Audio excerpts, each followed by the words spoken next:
Sejam todos muito bem-vindos ao Clips. Eu sou o Marcelo Zaniolo e no podcast de hoje estou na companhia do escritor, do podcaster, do leitor crítico, do pai de coelho, Lucas Mota. Eu não tava esperando o pai de coelho, mas sou eu, gente, sou eu. Eu sou amigo do Calango, então não mexe comigo. É, o Calango que tá frequentando tua vida, né, cara?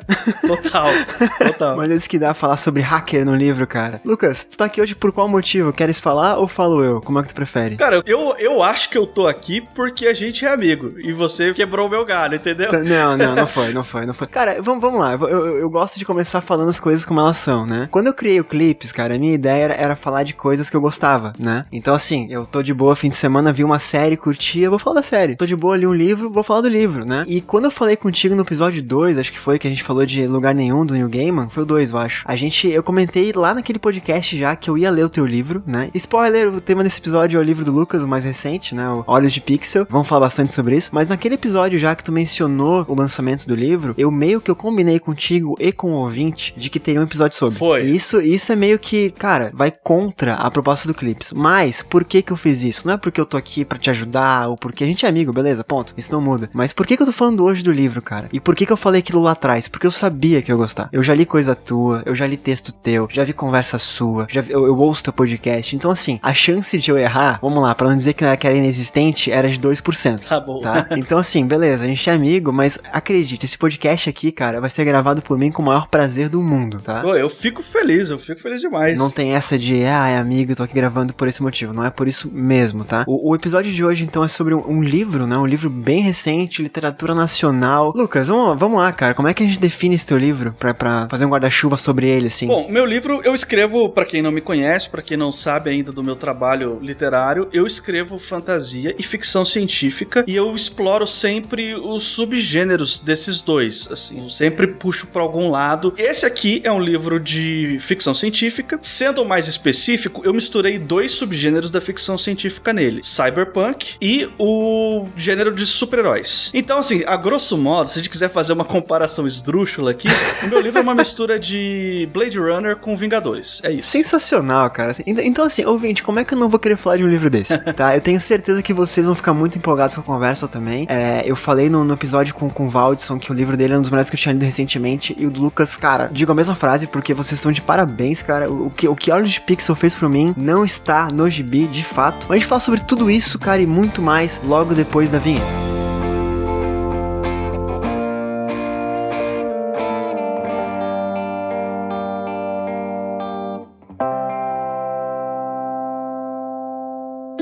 O Clips é conteúdo. Tudo que leio, escrevo, ouço ou vejo que acredito valer a pena discutir com amigos e apresentar a você.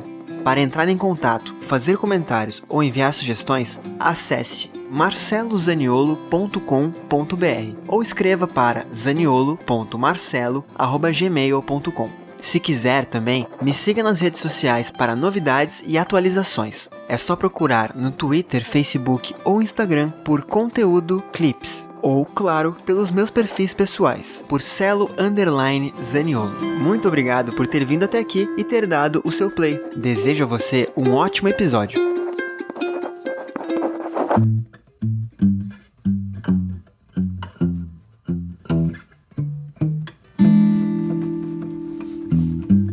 Meu querido, vamos começar aquecendo o nosso sistema aqui, nosso processamento, né? Não quero que vá muito alto ainda.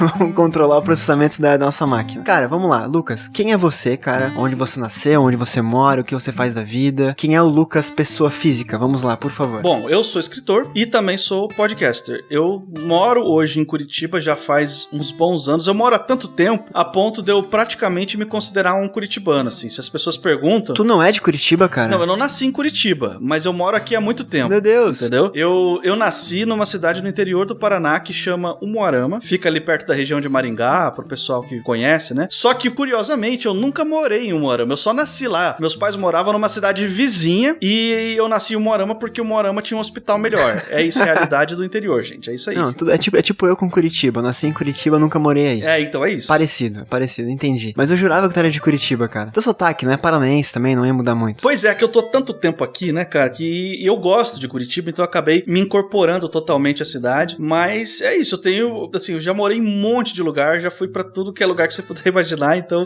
Curitiba acabou sendo um lugar que eu meio que enraizei um pouco aqui, eu fiquei, sabe? Cara, Curitiba que é um cenário foda do seu livro, né? É um cenário muito utilizado no teu livro, eu vou falar sobre isso quando chegar o momento de sinopse e tudo mais também. Cara, desde quando tu escreve, por que tu escreve, quando começou, como é que tem essa veia artística em ti, assim? Nossa, eu tenho 2 datas pra te passar. Vamos lá. Uma é que, assim, desde sempre, sabe? A escrita pra mim era um negócio natural. Eu era um moleque que na escola, quando tinha aula de redação, eu ficava feliz porque eu ia ter a oportunidade de escrever um texto. Enquanto todo mundo odiava, porque, poxa, tem que escrever uma página inteira, eu ficava feliz e desesperado porque uma página não ia dar, entendeu? Porque eu queria. Então, tá. Só que a escrita pra mim era um negócio assim, eu não levava a sério, não pensava em ser escritor, era só algo que uma certa aptidão e gosto pessoal que eu tinha, entendeu? Mas, depois de idas e vindas da vida mesmo, né, da nossa própria caminhada, eu acho que foi em 2014 que eu decidi, não, agora eu vou levar isso a sério, eu vou parar de usar a escrita só como um hobby, uma coisa que eu gosto de fazer, e vou fazer a sério, vou escrever mesmo, quero escrever livros de ficção, e aí de lá pra cá é o que eu tenho feito. E então, a partir de 2014, o negócio parou de ser uma brincadeira e passou a ser um negócio profissional mesmo. Pois é, cara, como eu falei, eu já li coisa tua, né, já li um trabalho teu que eu achei formidável, que foi,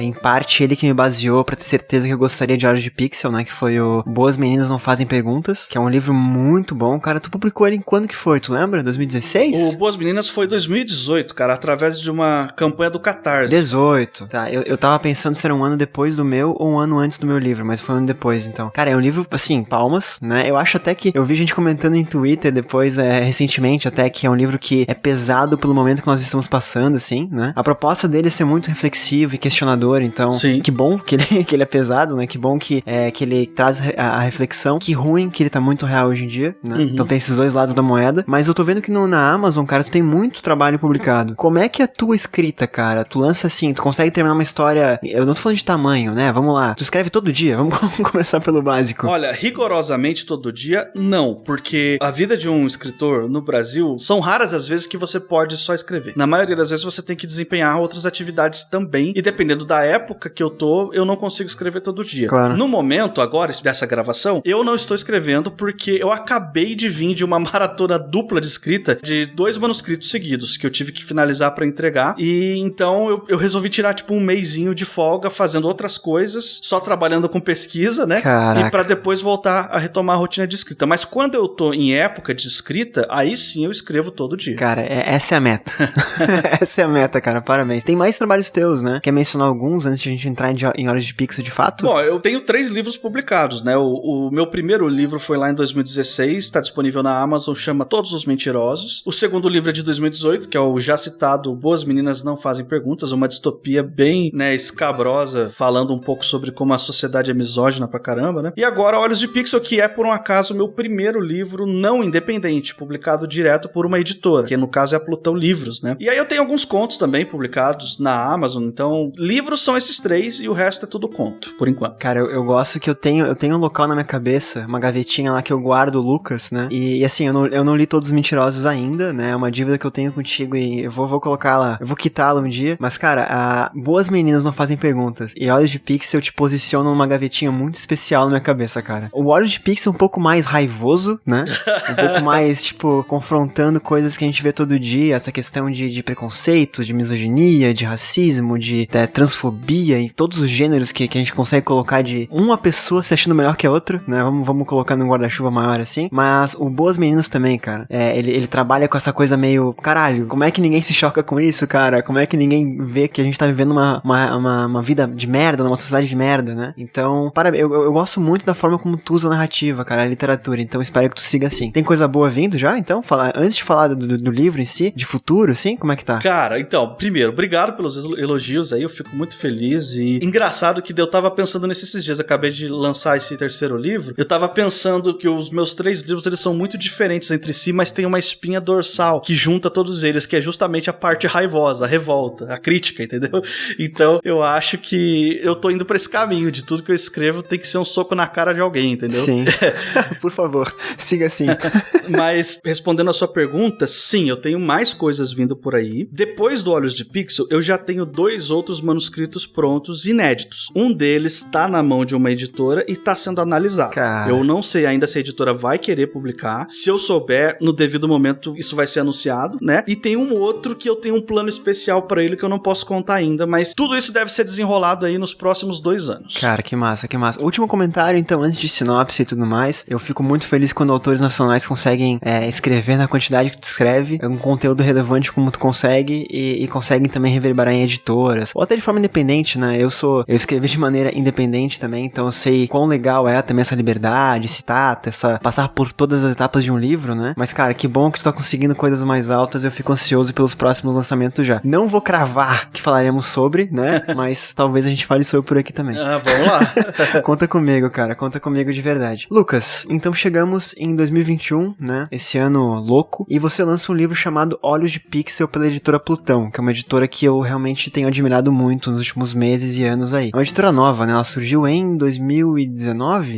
Eu não vou lembrar de cabeça o ano certinho, mas é isso. Por coisa aí, de 2, cara. 3 anos pra trás, é isso aí. Mas é por aí. E tem muita coisa bacana por lá e tal. E tu chega na editora agora. Quando tu começou a escrever Olhos de Pixel, cara? Cara, foi em 2018, logo depois do final do Catarse do Boas Meninas. Terminou o Catarse e eu comecei a escrever. E como é que foi esse teu momento de criação ali? De onde que veio as inspirações? De onde que vieram as inspirações? Como é que foi, assim, esse estopim? Cara, engraçado, assim, que eu tinha algumas ideias do que eu queria fazer. Eu sabia que eu queria escrever um livro cyberpunk e eu sabia que eu queria que ele também tivesse o subgênero dos super-heróis, que fosse uma mistura das duas coisas. Dentro disso, eu fiz um brainstorming, assim, é uma das técnicas que eu uso quando eu vou escrever um livro novo. E tem gente que faz isso no físico, que pega um quadro e escreve em um monte de post-it, papelzinho assim, mas eu faço isso num software de escrita mesmo, né, no computador. Simplesmente todas as ideias que eu tenho, eu vou escrevendo, frase por frase, vou organizando elas por tema, ó, essas ideias aqui são de personagem, essas de cenário, essas aqui são de trama. Então, depois que eu, sei lá, tirei uma semana só pra ter ideia, e as ideias não precisavam ser boas, eu só me dava a liberdade de ter ideia, e depois eu comecei a filtrar, e aí quando eu terminei esse processo, foi mais ou menos uma semana, eu tinha praticamente o esqueleto do livro pronto. Daí eu comecei a escrever, e aí foi, acho que numa sentada só eu escrevi, cara. Eu acho que o primeiro manuscrito dele, eu não tô com o meu computador principal aqui pra eu ver essa informação precisa, mas eu acho que eu levei coisa de 2 meses no primeiro manuscrito. Caraca, cara, que massa. Assim, eu não sou... Cyberpunk é um tema que eu consumo muito mais em tela, filme, do que em livro, né? Sim. Eu lembro de ter lido coisas do Enéas Tavares, eu lembro de ter lido alguns autores de fora também, mas é pouca coisa perto do que eu leio, assim. Só que é muito legal a forma como tu retratou a Curitiba, o Brasil, nessa sociedade, nesse teu livro, nesse universo, na verdade, né? A questão da igreja, a questão da polícia, alguns traços muito reais, que eu perguntei do ano que tu começou a escrever, cara, porque 2018 é isso, né? É a questão da polícia, é a questão da violência, é a questão também da igreja, né? De todo... A gente sabe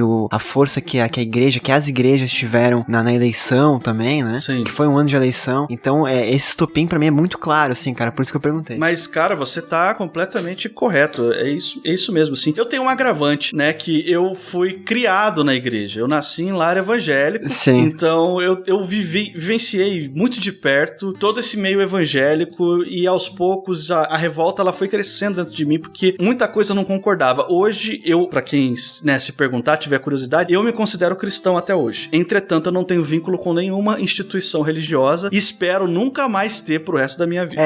E quando eu falei assim que eu invejo e admiro a velocidade com que tu escreve, não foi só por questão de quantidade, de tamanho, né, de número de páginas, de letras, enfim, foi também no sentido, e principalmente no sentido de que tua obra é muito atual, então ela tem uma inclusão muito legal na tua história, né, e é uma inclusão que, cara, é natural, a inclusão de personagens, assim, não que não existam na literatura, mas que a gente vê pouco ainda e que devem ser muito mais usados, né, novos estereótipos, brincando também com algumas coisas que a gente vê na internet hoje em dia. Então, o fato de ter começado em 18, publicado em 21, e até porque as coisas se acentuaram de lá pra cá, infelizmente, né, nesse sentido de crítica, né, de sociedade e tal, é muito legal ver tua obra funcionando, né, muito legal ver ela sendo uma obra que quem lê hoje, que lê ano que vem, enfim, eu não queria que daqui 10 anos fosse tão real assim, mas quem sabe, daqui 10 anos a pessoa vai ler esse livro ainda e vai ver, cara, realmente o Lucas, ele fez um retrato muito legal de um Brasil nesse universo cyberpunk, né, então é isso que eu acho mais legal. Lucas, pra gente não deixar o ouvinte boiando, tu consegue me dar uma sinopse, cara, por favor, de Olhos de Pixel? Com certeza. Vamos lá. Bom, Olhos de Pixel, como eu já falei aqui, ele é uma mistura de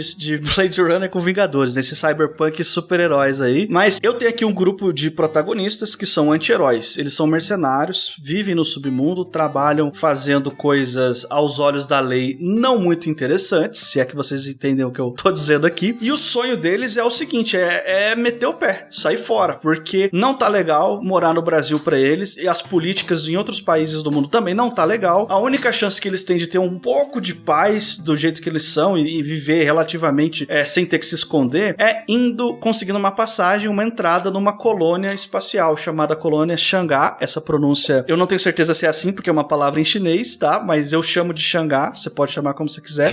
E é muito difícil conseguir entrar nessa colônia. Então eles resolvem fazer um trabalho muito ousado pra conseguir uma grana muito grande pra poder ir pra lá. Só que no meio desse trabalho, a polícia prende eles. E o bagulho fica louco pro lado deles. A polícia oferece justamente as passagens pra eles em troca de um outro serviço, que é capturar o hacker mais procurado de todo o país e uma pessoa declarada de Curitiba. Ele já se declarou como morador de Curitiba. Então, como eles são todos de Curitiba, eles têm que cumprir essa função aí de capturar esse hacker, que não é uma tarefa fácil, e em troca eles ganham uma passagem pra fora do planeta, pra onde eles querem ir. Mas como nada é tão simples nessa vida, no meio do caminho o hacker contacta eles e transforma eles numa espécie de agente duplo. Então eles passam a trabalhar tanto pra polícia quanto pro hacker. Em algum momento eles vão ter que decidir pra qual dos lados eles vão se aliançar de fato, não dá pra ficar em cima do muro pra sempre. Mas é isso, eu não posso falar mais do que isso porque tem alguns spoilers meio grandes, meio significativos assim, né? Sim. Mas em algum momento eles têm que fazer uma escolha, né? Exato. E ouvinte, e vamos lá, o Lucas também, né? Esse episódio não tem spoilers, tá? Então a gente tá fazendo essa conversa aqui, até começou com uma entrevista pra você conhecer o autor, ver o background dele e você se motivar a ler, que eu tenho certeza que vai funcionar dessa forma. Então a gente fica bem tranquilo, pode ver até o final, que se tiver algum spoiler, eu vou cortar, deixar pra depois do final do episódio, como crédito, alguma coisa assim. Não vai ter nada de delicado. Sobre o que tem que saber agora, né? Pela sinopse do Lucas, fica bem claro duas coisas, que é um livro bem ágil, cheio de reviravoltas e plot twists e brincadeiras nesse sentido, e ele é um livro, cara, que falando de organização, assim, de, sei lá, fluxograma, não é do ponto A ao ponto B, sabe? Aquela jornada, tipo,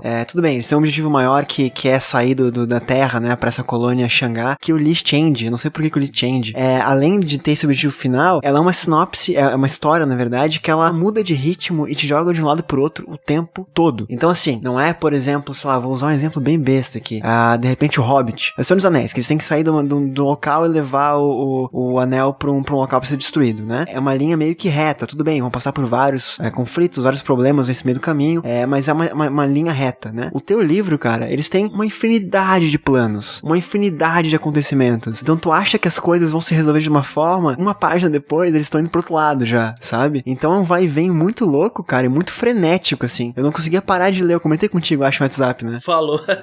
Você comentou. Eu queria que fosse assim, que fosse essa loucura, sabe? Quando é uma das decisões criativas que eu tive enquanto eu tava escrevendo. Falando em WhatsApp, eu te xinguei também quando eu acabei de ler, né? Mas vamos deixar isso em off.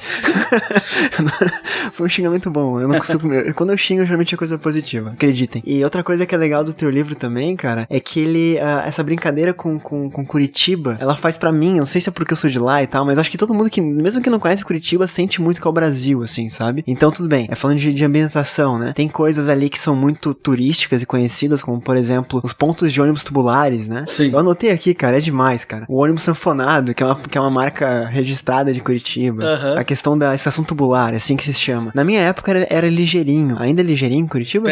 Tem várias categorias de ônibus aqui. Uma delas é o ligeirinho. Não, é sensacional. Isso tem no livro também. Tem a questão de a capivara eletrônica, cara.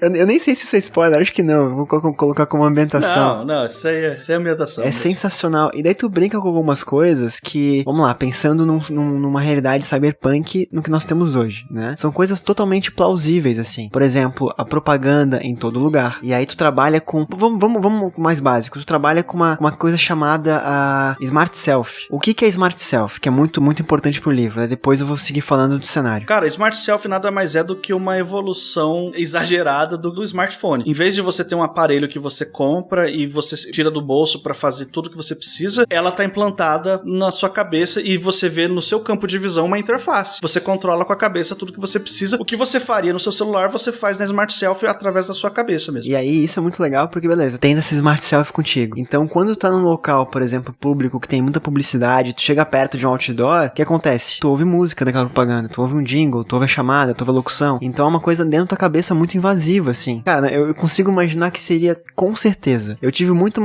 até porque são gêneros que são similares, né? Mas aquela visão de Blade Runner. Até o mais recente, assim, que tu vê aqueles outdoors gigantes, que tu chega perto, eles interagem contigo, sabe?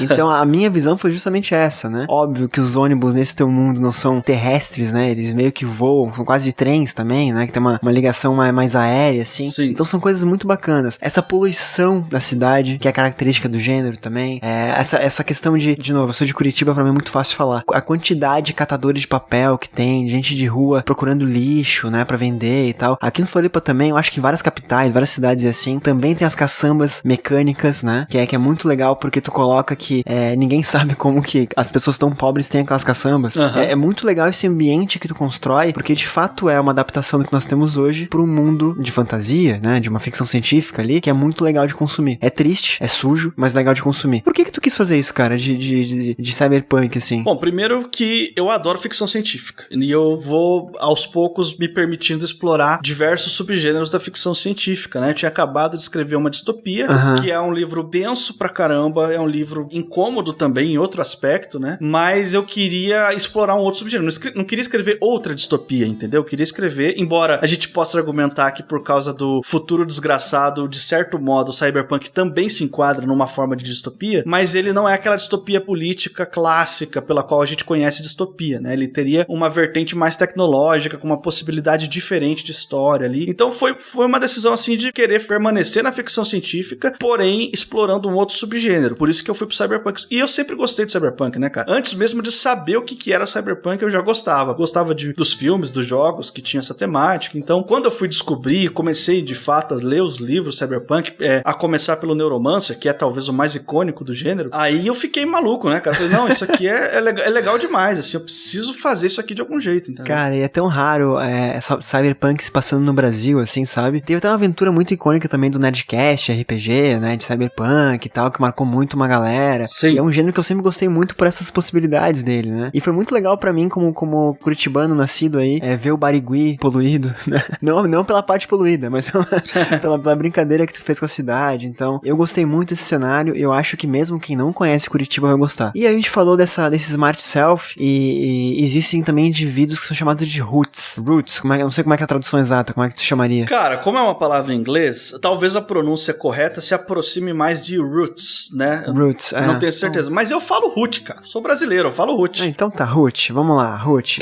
Quer definir root pra gente começar a falar de personagens e de trama, que eu acho que é um grande ganho da obra? É bem fácil de definir, cara, porque root existe na vida real. Quem tem celular Android sabe do que eu tô falando. Quando você quer quebrar a segurança do fabricante do seu celular, você pode instalar um software que é chamado de root, pra você fazer alterações básicas de software de sistema operacional que o fabricante não permite que você faça. Geralmente, quando você faz isso, você perde a garantia do seu celular, mas aí você tem mais liberdade pra fazer o que você bem entender com ele. Um root seria isso aplicado pra Smart Self, no meu livro, né, no caso. Seria uma pessoa que, ok, eu não quero mais ser controlado pela empresa e por essa tecnologia. Eu quero ter o poder de controlar ela e decidir o que eu faço com ela. Não é um crime, mas é mal visto pela sociedade, e a pessoa que faz root, ela perde alguns direitos. Por exemplo, ela não consegue mais ser atendida em hospital, Exatamente. Não consegue mais se matricular numa escola, numa faculdade, é difícil arrumar um emprego tradicional, por isso que elas vivem no submundo. Então, tem todos esses pormenores, assim, sabe? Tu tá contrastando mais ainda do que o que nós já temos hoje, na verdade, né? E aí, essa perca de, garantia, não, a garantia, o que seria garantia nesse mundo, né? É um hospital, uma polícia, uma escola, serviços públicos gerais, né? E aí a gente chega nos personagens principais, cara, que, assim, é difícil falar que são eles o grande ganho, porque o teu mundo é incrível também, né? Mas as duas coisas juntas são muito bacanas e os personagens são incríveis, assim, eles são muito... Eu queria ser amigo deles, assim. E são personagens que eles fogem ao estereótipo daquele, o inteligente, o bonitinho, o querido, sabe? Aquelas coisas mais simples, né? Ao mesmo tempo que é muito fácil tu comprar eles. Eu sei, se tu falar uma frase pra mim agora, vamos supor, tu me escreve aqui no chat uma frasezinha qualquer lá, eu posso errar, mas eu acho que com grande certeza eu vou conseguir dizer qual personagem falou aquilo, sabe? Porque eles são muito bem construídos, assim, de jeito, de gênero, de mais agressivo, menos agressivo, as ideias mais loucas, as ideias menos loucas, mais pé no chão, mais falador, menos falador, mais combativo, menos combativo, sabe? Então, é muito bacana isso, cara. A gente chega nos principais, né? Eu vou mencionar aqui, por exemplo, óbvio, né? A Valentina, que é a Nina. Ela é a grande, vou chamar de protagonista do livro, né? Sim.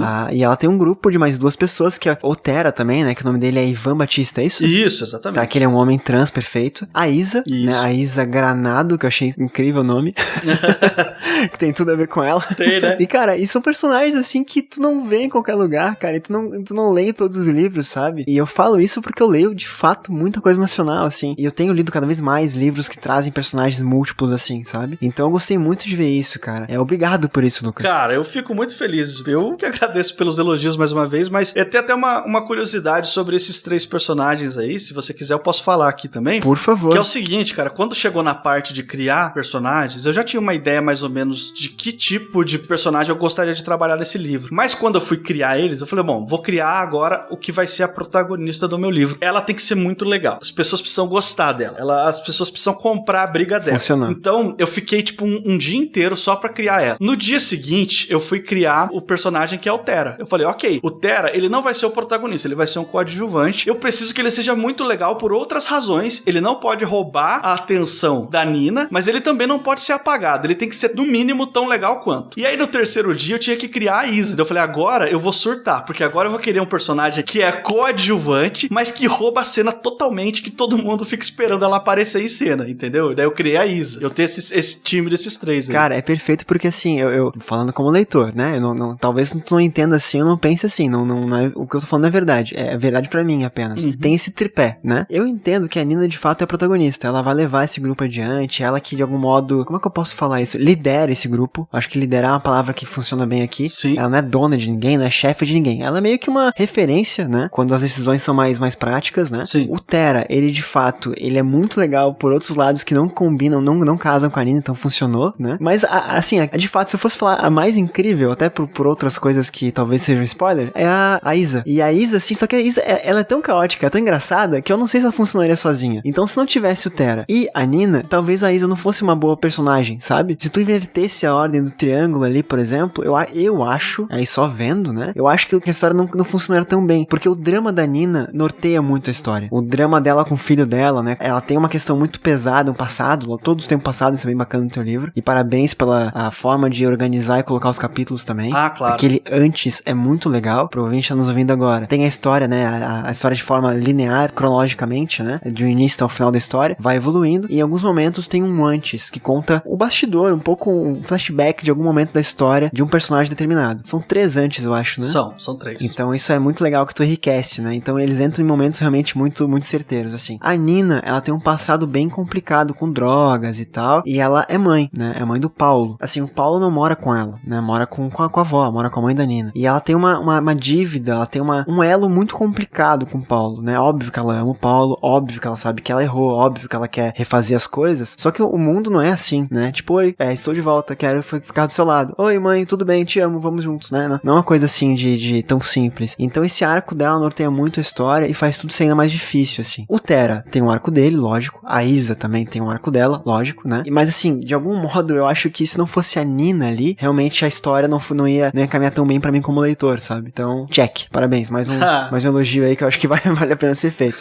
E falando de vozes, tu fala muito de polícia e de essa questão de violência, né? Que a violência tem cara, tem cor, tem sexo, tem idade, né? Uhum. E, cara, eu acho muito legal como tu trabalhou por isso no teu livro. Esse ódio que a Nina, que a Isa e que o Tera tem da polícia. Cara, isso aí é totalmente a vida real. Sim. É totalmente como eu me sinto, sabe? Embora eu não tenha nascido numa família rica, eu também não nasci numa família miserável, como a gente tem no Brasil. Então, em vários aspectos, eu sou privilegiado. Eu nunca passei fome, sabe? Eu sempre tive ali, por mais que, sei lá, meus pais não tinham dinheiro pra comprar absolutamente tudo que eu queria quando eu era pequeno, mas nunca me faltou comida. Então, não posso reclamar, entendeu? Nunca me faltou um lugar pra dormir, um teto, assim. Então, nesse aspecto, eu tenho um monte de privilégios. E eu ainda, por cima, no Brasil, eu sou homem branco. Então, sim, um monte de coisas que a população preta, negra, sofre, eu não sofro. Mas, com todos esses privilégios que eu tenho, já teve mais de uma ocasião na minha vida que eu precisei chamar a polícia e ela não veio. Que eu precisei de ajuda e eu não tive. Sim. Então, eu entendi que esse negócio de que a polícia tá aí pra proteger a população é conversa fiada. Ela tá aí pra proteger uma certa esfera da população e controlar uma outra. Eu tô na parte que é controlada, não que é protegida, entendeu? Cara, é muito foda isso, porque no teu livro, de novo, né, tu exaspera isso de uma forma que a polícia não é mais estatal, né? Exato. A polícia não é mais do governo, né? A polícia agora, ela é particular, privada. Exato. Né? Ela, de fato, depende de pessoas que paguem pelo serviço dela e, obviamente, que ela vai tratar essas pessoas, vai fazer o que precisar fazer pra manter esse tipo de capital, de investimento, né? E tem uma parte que eu acho, cara, que foi uma das partes que mais me tocou, assim. Eu tenho a mania de fotografar alguns trechos de livro, ou marcar marca-texto, ou quando é no Kindle, né, marcar a página ali. Essa fotografia até porque eu vou falar contigo depois, que é uma parte que o Paulo, que é o filho da Nina, ele comenta que Nina, agora a mãe tá trabalhando com a polícia, com um asco, assim, né, tipo, um caralho, mãe, sério? Tu trabalhando com a polícia? E a reação da Nina é orgulho do filho. Cara, isso me arrepiei agora que tá falando aqui. Eu achei tão foda porque, assim, eles são de uma classe que com certeza seria a classe, e é a classe, né, a que mais sofre nas mãos dessa polícia que está aí para nos proteger, né, e isso fica muito claro em todos eles. E não só a polícia, cara, a própria igreja também, né, a mãe da Nina, ela é uma posso chamar de beata, acredito, né, ela vai sempre aos cultos, tem toda essa lavagem cerebral que acontece em alguns grupos, em alguns tipos de assim, eu não quero cravar porque eu não conheço, né, eu não tenho essa vivência que tu tens, assim, até por questão de família que eu nunca fui muito ligado à religião de modo geral, assim, apesar de ter a minha crença, né, agora, é muito claro esse nojo, essa relação, eles sabem com quem estão lidando. E aí, antes de falar da igreja em si, que é o grande vilão da história, que obrigado por isso, inclusive, eu acho que uma das personagens que eu acho mais bonito, o arco dela, e assim, me preocupa de início, depois tem vários prós e contras ao longo da conversa toda, né? Mas é a Lídia, cara. Em quem tu se inspirou pra fazer a Lídia, assim? Cara, eu não me inspirei na Lídia em uma pessoa específica, assim, foi uma vontade, também foi uma decisão, assim,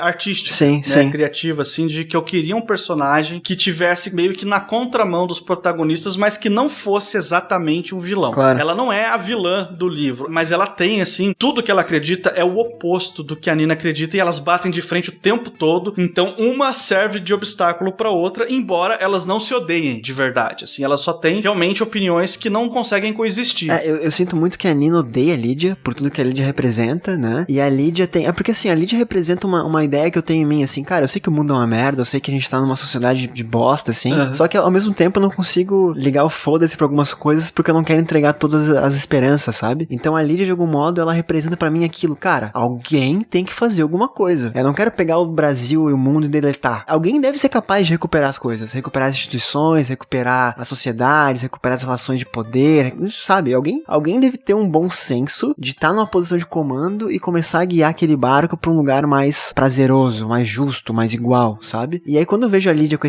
dentro de uma força policial que é totalmente corruptiva, né?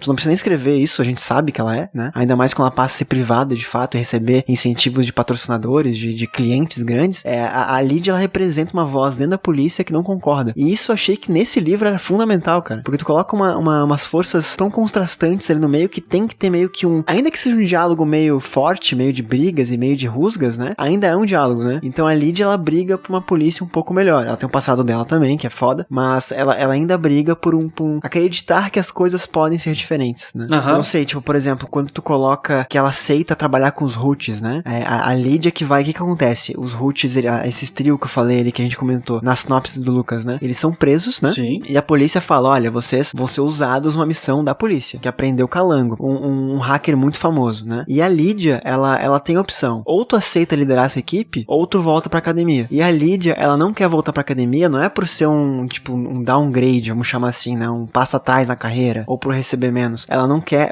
é muito forte isso também, ela não quer ensinar pra novos policiais práticas que ela abomina. Ela não quer criar pessoas tão ruins quanto aquelas com quem ela convive na delegacia, né? Então eu vejo na Lídia um pouco de esperança, assim, cara, isso é muito legal na obra, assim. A próprio arco dela é muito bacana nesse sentido. Né? Sim, exatamente. A Lídia, ela representa a pessoa que sabe que tá dentro de um sistema corrupto, mas ela decide que ela quer mudar esse sistema por dentro. Sim. De dentro. Ela não vai abrir mão daquele sistema, mas ela se recusa a agir da mesma forma que o sistema pede que ela age. Então, ela fica tentando ali, por dentro mesmo, fazer uma pequena revolução, assim, uma pequena mudança, né? Todo mundo que já foi funcionário de alguma empresa meio escrota com os seus funcionários, né? Tipo, você sabe do que eu tô falando, assim, aquela vontade, poxa, eu queria que aqui fosse um lugar mais legal, sabe? Cara, eu não posso falar o que eu quero falar, mas senão dá um spoiler da obra, né? Mas é bem isso mesmo, cara.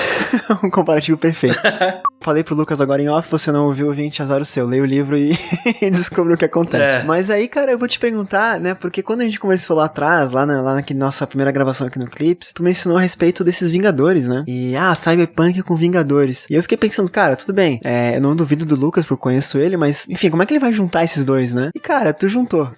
Como é que tu juntou, Lucas? Me explica como é que funciona esses super-heróis no teu livro, cara, porque é uma parada, assim, a palavra é frenética, assim. Tá, esteticamente falando, falando, eles ganham poderes através de tecnologia. Então, eles instalam modpacks nas Smart Selves deles, que são pacotes de modificações que conferem ao organismo deles, né, habilidades que as outras pessoas não têm. A Nina, ela tem super força, ela pode dar salto super alto, quase não chega a voar, mas ela pula tão longe, tão alto, que é quase como se voasse, entendeu? A Isa, ela ganha uma super velocidade, ela também ganha uma destreza aumentada, assim, para fazer serviços mais que exigem precisão em menor tempo. O Terra, ele ganha uma habilidade de se recuperar, né? Recuperar os ferimentos dele mais rápido ou ajudar os aliados dele a se recuperar mais rápido também. Só que tudo isso, assim, não são poderes ilimitados. Eles têm um certo limite que é dentro do livro, tem aquela estética do processamento. Quando o negócio vai gastando o processamento, né, eles podem sofrer um boot, pode apagar, eles podem desmaiar, entendeu? No meio de um... Então eles têm que ficar tomando cuidado com a quantidade de poder que eles usam pra que eles não desmaiem no meio de um combate, porque senão eles estão fodidos, né? Gostei muito disso, cara. Eu tô batendo palma pra ti aqui, cara, que essa ideia de colocar, através da tecnologia, possibilitar algumas coisas, né, é muito legal, porque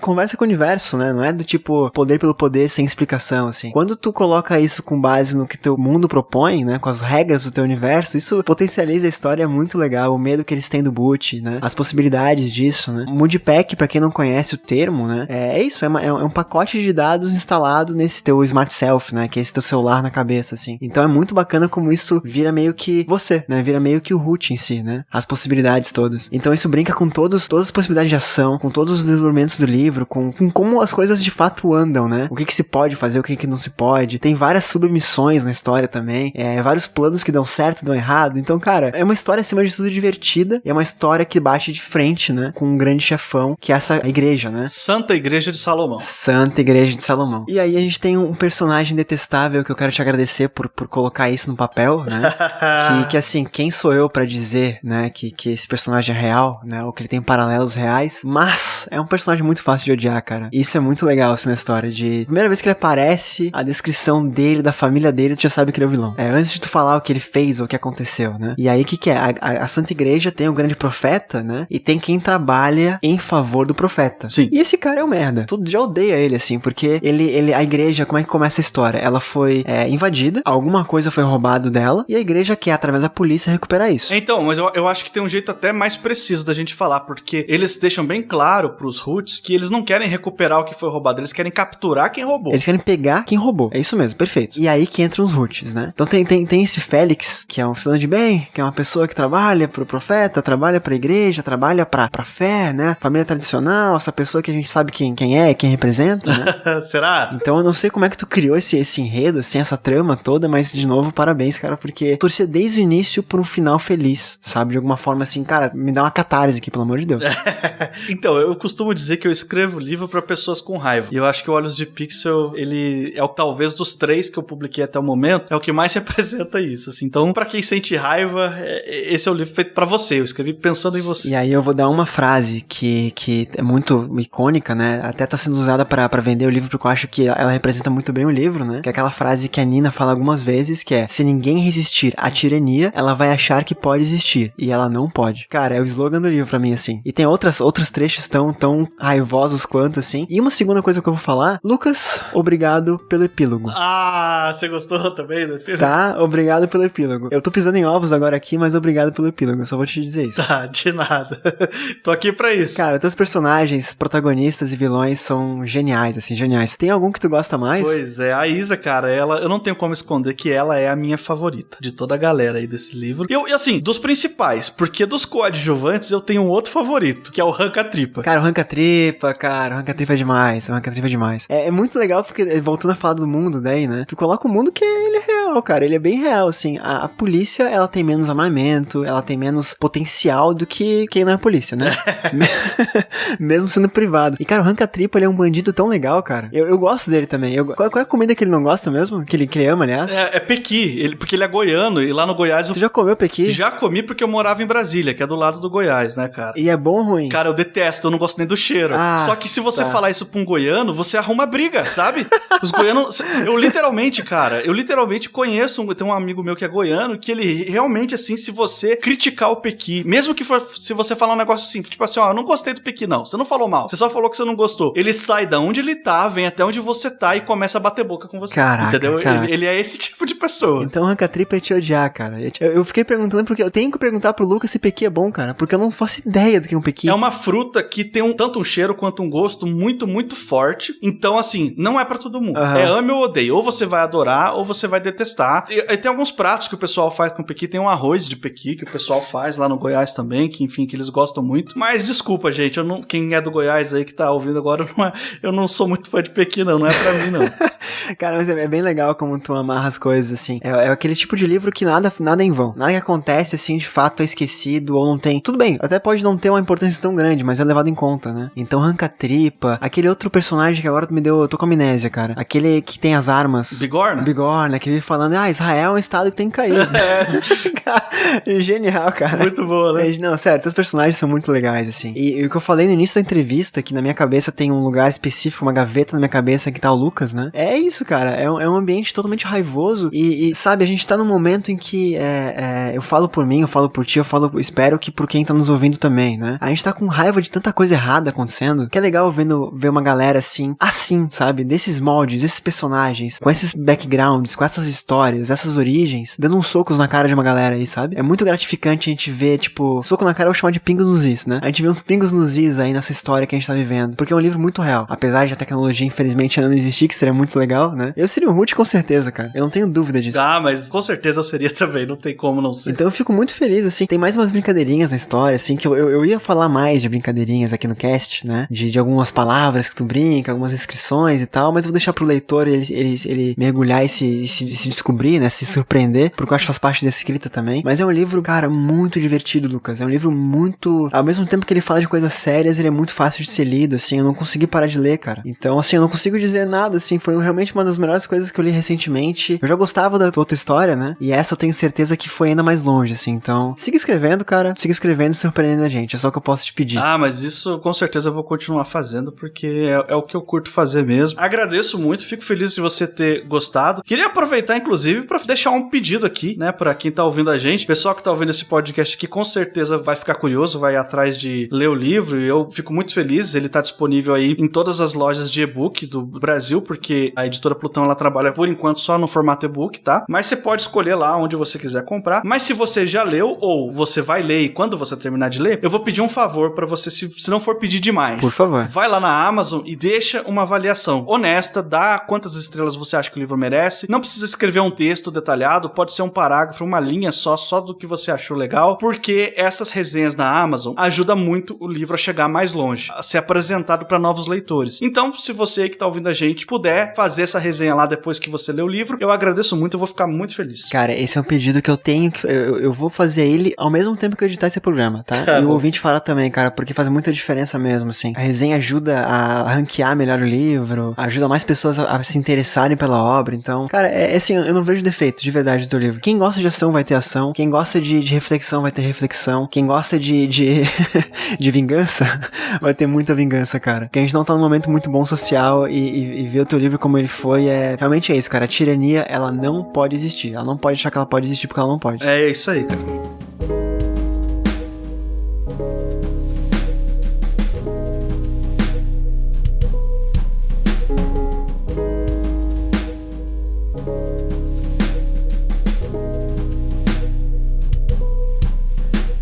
Lucas, fiquei sem fôlego, cara, tu tá com o coração acelerado aqui. E eu tô começando a pensar que as trilhas sonoras do meu podcast não vão combinar com essa discussão. São trilhas muito calmas, né? O livro é meio louco, né? Meio agitado. Mas faz parte, eu gostei, cara. Foi uma conversa muito bacana pra mim como leitor, pra mim como escritor e pra mim como amigo, cara. Fico muito contente de ter você aqui. Antes de falar de redes sociais e últimas palavras e tudo mais, né? Eu queria falar pro ouvinte que se ele ainda não se convenceu a ler, né? As obras do Lucas, em especial Olhos de Pixel, cara, procurem a capa desse livro, tá? Que eu acho que a gente não falou ao longo do cast, mas vale a pena falar aqui no finalzinho também. É uma capa maravilhosa, cara. Quando o Lucas Lucas me mostrou em off um tempo atrás, eu queria, assim, tipo... Que pena que a Plutão ainda não tem livros impressos, tá? Eu acho que vale um exposter na sala. Tens algum quadro disso pela casa, cara? Ah, cara, olha, eu gostaria. Eu tenho vontade porque eu adorei essa capa também. É um trabalho lá do Rick, da editora Corvos, né? Então, inclusive um abraço pro Rick aí, que realmente materializou uma capa acima das nossas expectativas, né? É muito bacana. Todo mundo elogia, todo mundo acha o máximo. Então, acho que ela só serviu pra agregar ainda mais ao livro, né? É o tipo de capa que eu tinha um bloco lá no Livrocast antigamente, que era o JPC Cast, né, cara, jogando pela capa. É o tipo de capa que se tu vê na livraria, tu vai querer comprar, se tu vê na Amazon, tu vai querer comprar, né? Então, se ainda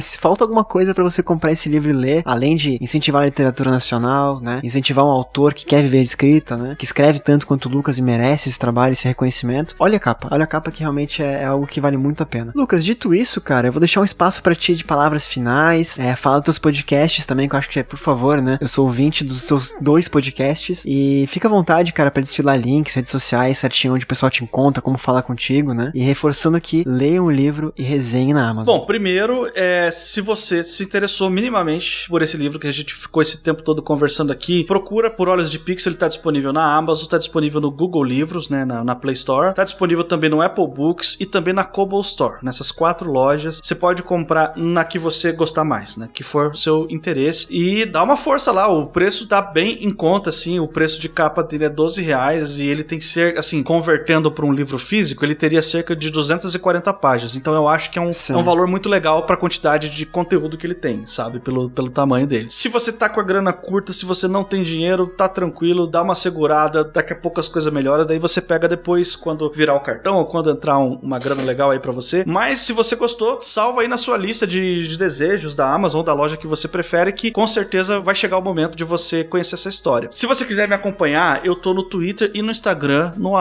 @mrlucasmota. Entra lá, me segue lá, que daí tudo que eu faço, tudo que eu produzo, eu sempre tô falando por lá, é uma maneira muito fácil de você estar por dentro das coisas que eu tô lançando. Eu tenho meus outros livros, meus contos publicados também na Amazon, é só você procurar por Lucas Mota, lá você vai encontrar tudo que você puder imaginar, mas você também me encontra em 2 podcasts. Eu tenho um podcast de literatura que se chama Suposta Leitura, é um podcast quinzenal. Excelente. Sempre fazendo alguma resenha de livro, falando sobre algum outro tema relacionado ao universo literário, e ele tem mais ou menos meia hora de duração cada episódio, então vocês estão todos convidados aí a conferir o Suposta Leitura. Eu, junto com a minha colega lá, que é a Raíssa, que grava junto, a gente adora fazer esse projeto, é um projeto que a gente curte muito, então, sim, vocês estão mais do que convidados a conhecer. E pra quem gosta de escrever, já escreve ou tá interessado em começar a escrever, eu tenho um podcast de escrita que se chama Eu Que Escreva. Você pode procurar também nas plataformas de podcast da sua preferência, tanto Suposta Leitura quanto Eu Que Escreva. Eu tô lá nas duas, incluindo o Spotify, que eu sei que é uma preferência aí de muita gente pra ouvir podcast hoje. Cara, vou aproveitar para lançar junto com esse episódio o site novo do Clips, então vou colocar aqui embaixo todos os links, tudo certinho para comprar livro, para conhecer podcast, para falar com o Lucas, para resenhar na Amazon e tudo mais, né, nos agregadores todos, Scooby, Google Reads e tal. E é isso aí, cara, vai ser sucesso, tá? Lucas, eu só posso te agradecer por ter vindo até aqui, cara, de coração, né? Até queria te agradecer por me ajudar a preparar a revolução comigo, né? Que eu acho que até quinta-feira o capitalismo cai, com certeza.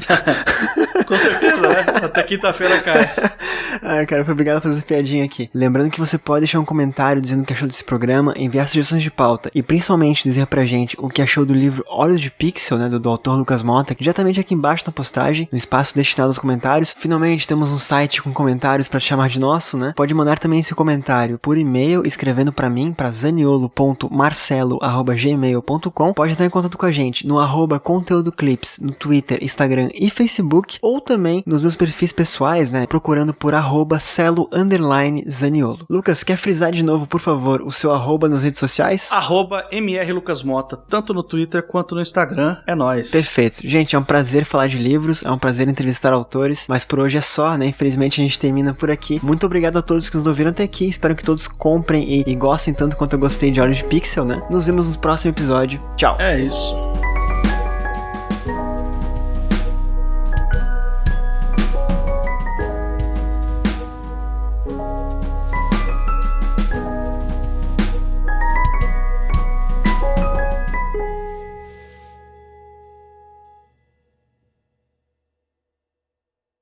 Alô, pronto, tá gravando. Aqui, ok também. Cara, já gravamos algumas vezes juntos, mas aquele papinho de sempre, se alguma pergunta que eu fizer tu não quiser responder, então se alguma coisa ficar no ar, me avisa. Se tu errar e quiser voltar, me avisa. Não quero falar sobre isso, me avisa. Tudo nos seus moldes. Cara, assim, Marcelo, depois da quantidade de vezes que a gente já gravou tanto no meu podcast quanto no seu, eu acho que a gente pode pular essa introdução. Eu tô ligado. Então tá bom. Na próxima conversa nossa não vai ter, tá? Tá bom. Mas é sempre assim. Eu gosto de começar assim pra não ter problema.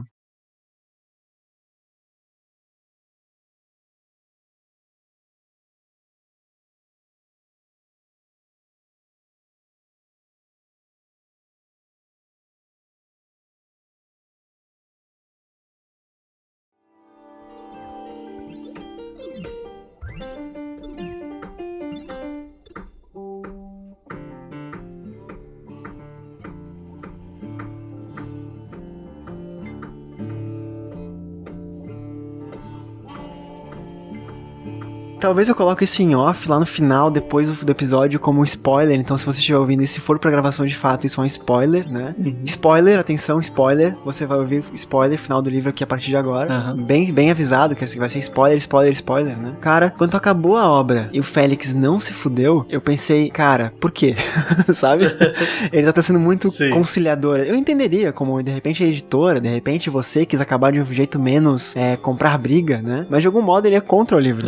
E aí, quando vem o epílogo com a Isa torturando o Félix, cara, eu não sei nem explicar a sensação que foi, assim, eu tô rindo aqui de verdade, assim. Isso foi proposital, né? Pra mexer com a gente, né? Foi, cara, porque assim, bom, eu posso passar mais uma curiosidade de bastidores aqui? Pode, claro, pode. Esse epílogo, eu preciso tirar o meu chapéu e agradecer o meu editor, André Caniato, porque foi ideia dele. Ele pediu pra eu fazer, na verdade, ele sugeriu e eu achei a ideia boa, fui lá e fiz. Tá. Antes de existir esse epílogo, o Félix tinha um final diferente.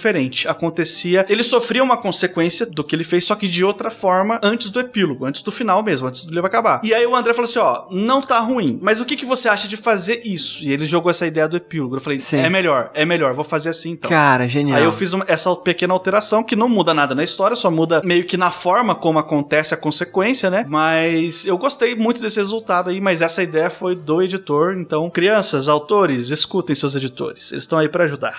Porque assim, esse efeito, cara, o André, parabéns, cara, porque esse efeito, eu vou usar uma analogia que não tem a ver com o tema aqui, né, mas terror, por exemplo, sabe quando aquele filme que tem uma cena que o cara vira e tu acha que é um terror? Sim. Aí vai dar um susto, né, e aí não leva o susto, aí quando ele volta pra onde ele tava, ele leva o susto, né, aquele tipo, quem é músico, né, o contratempo, né, sim, tu tá contando 1, 2, 3, susto, aí, mas não é ali quando tu, né, na quebradinha que dá aquele cagaço. Foi isso, cara, porque se tu termina, eu entendo o que ele falou, porque se tu termina o livro com o Félix se dando muito mal, beleza, é o que o leitor tava esperando, mas não dá aquela surpresa. Quando acaba o livro com o Félix saindo meio que impune, e aí quando pensa, quando baixa a defesa do leitor, tu pensa, caraca, tu tá aceitando já, pensando realmente, ele acabou impune, aí tu passa a página e acontece aquilo, é uma surpresa tão boa, que ele potencializa o final, sabe? Então é por isso que eu quero te agradecer, cara, epílogo. Parabéns a todos os envolvidos.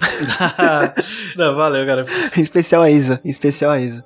Eu fico chocado como várias coisas que escreveu no teu livro viraram realidade, assim. E é óbvio que tu não teve como prever isso. É, claro que não, cara, porque assim, algumas coisas que estão no livro, tanto nesse quanto no Boas Meninas, eu simplesmente escrevi as coisas mais loucas que eu podia imaginar. Cara, desde o Todos os Mentirosos tem isso, porque no Todos os Mentirosos tem um personagem lá que ele tá envolvido num escândalo de desvio de verba de merenda. Puta que pariu, sério? Você sabe que alguns anos atrás saiu uma notícia exatamente disso, né? Sim, que foi o Alckmin, né? É, exato. E eu escrevi o livro antes da notícia sair, sabe? Caralho. E eu pensei, qualquer coisa mais cretina que um político podia fazer, eu botei lá. Eu não tava tentando prever. Só tava imaginando as coisas mais escrotas possíveis. Eu não tenho culpa que elas aconteceram depois, entendeu? Assim, eu fico chocado porque eu, como leitor, Lucas, assim, eu sei que o livro foi escrito num processo anterior a 2021, né? 2021 foi a pontinha do iceberg, e eu me sinto meio mal, às vezes, quando eu relaciono algumas coisas que eu leio com coisas tão reais, né? Notícias e matérias e tal. Tu não tem culpa, ao mesmo tempo que é legal ver esses paralelos, né? E eu não queria ver, mas é na minha cara, assim, tá socado na minha cara, né? Então é muito legal esse tipo de paralelo, cara. O Eric Novello fez isso. Sim. Tudo bem, tem um caminho, né? As coisas não são do nada, assim, Sim. mas com Ninguém Nasce Herói, né? Tu com essa obra agora, então, velho, é sensacional. uma perguntinha pra fechar, que é uma curiosidade minha mesmo. Da onde que vem essa ideia de colônia Shang, que tu falou, né? Shang ou Xangá, eu prefiro... Xangá. É porque, assim, existe uma tradição na ficção científica de coisas espaciais serem batizadas com nomes de deuses de mitologias antigas, né? Ou de crenças antigas. E os nossos planetas mesmo são baseados em deuses do panteão grego, porém com nome romano, né? Mercúrio, Vênus, Marte, tudo isso são nomes de deuses romanos, né? E eu queria fugir um pouco da referência óbvia, europeia, não usar nomes de deuses gregos ou de deuses nórdicos, que também o pessoal usa bastante. Então eu fui pra China, e Xangai é a deusa da lua, lá na China. Que maneiro, cara. E, inclusive, o programa espacial chinês mandou uma sonda espacial real, isso na vida real, pra lua, que chama Xangá, essa sonda. É uma coisa que tá aí, entendeu? E a ideia de ter um lugar assim que aceita todo mundo como cada um sem perguntas, sem preconceitos, né? Isso veio de algum lugar, assim? Eu pergunto isso porque o objetivo do início do livro dos três ali, da Nina, Terra e da Isa, é ir pra essa colônia, né? Eles querem ir pra lá porque lá eles seriam aceitos, né? Exatamente.